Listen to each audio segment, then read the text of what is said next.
10D, review draft ordinance and bylaws and provide direction on recommended changes in the Personnel Board.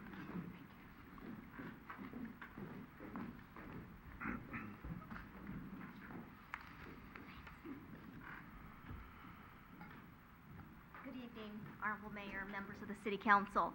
At the last council meeting, you directed staff to bring this item back regarding the proposed changes to the Personnel Board. These changes were discussed at the September Personnel Board meeting with Council Liaison O'Connell. Both the Personnel Board and the council member discussed the completion of the major work program by the Personnel Board, and it was decided it wasn't necessary to meet on a monthly basis, and it was recommended that the board meet on a quarterly basis and as needed. The other issue was that there have been ongoing vacancies on the Personnel Board, and several vacancies in the last year. It was also recommended that we move from a 5-member board to a 3-member board. Both of these changes would require changes to the municipal code and the Personnel Board bylaws for council adoption. The Personnel Board bylaws, the municipal code goes through the roles and responsibilities, the term requirements, and other items that are basically in some of the items in the personnel bylaws.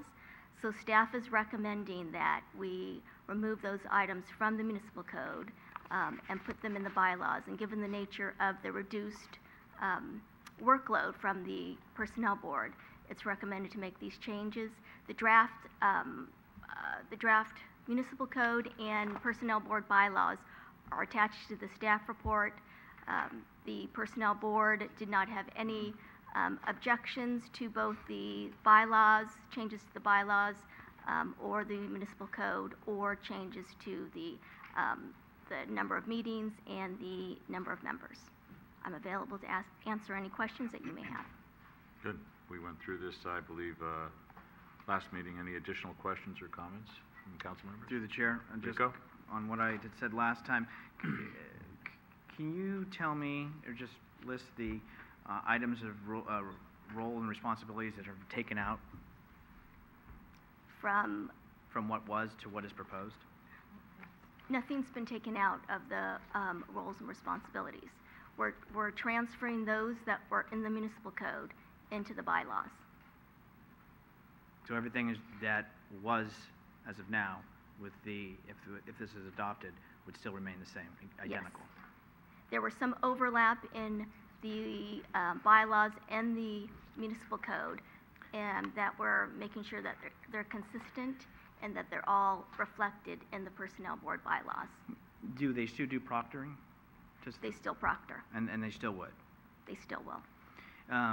We have something in here about subcommittee. This is where my concern, as I spoke last time, is about a 3-member. Again, I don't know of any committee, commission, or board that we appoint that has 3 members. When we talk about having a subcommittee, that means there's 1. When you're talking about a quorum, that means there's 2. I again say that the city clerk put out for applicants. We have applicants that interviewed, and again, when we want people to be involved in government, I do not know why we would want to limit it when we're asking 4 times a year and we have people that are wishing to serve. I can't support this with 3 members. Okay. Irene? I just want to reinforce that the Personnel Board themselves agreed that 3 members works. Part of the problems, and you notice from the staff report, there was 7 vacancies in 2 years. So the people that wanted to serve wanted to do something, and there wasn't that much to do. So I think it's kind of a disservice to appoint someone to a board or commission that doesn't do a lot of what they expect. So the current commission had no problem with only having 3. They felt they could deal with the workload, and in fact they were kind of relieved that they wouldn't have to wait around for another person to make a quorum. So with that, I'll introduce, no, I guess there's nothing to introduce. We have Ken Oops, would like sorry. to say a few words. Ken? I just want to concur with what Irene said. And what really concerns me is that they have every good intention to volunteer and be part of these committees. And I think maybe just the personnel board in its unique character and the duties that it does, is the first to, to be reduced in this fashion. But I really think that, when we go through these interviews, that it should almost be a requirement that these applicants have some knowledge of what they're going to experience in each committee. And so to ask the simple question, have you attended a personnel board meeting? Have you attended a Park and Rec Commission meeting? Should be answered with a yes to be considered. Because, yes, they may have that expertise. They may have a lot of expertise and talent to serve on this board.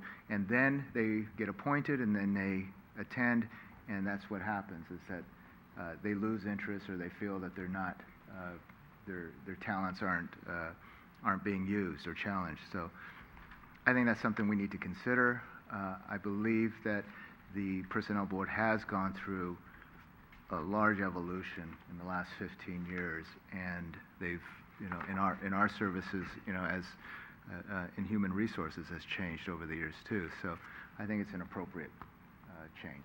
Good. Anyone else? Why don't we give direction by motion?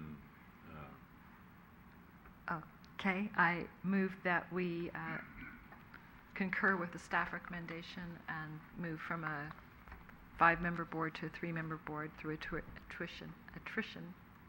Good. Is there a second? Second. Motion is second on the question.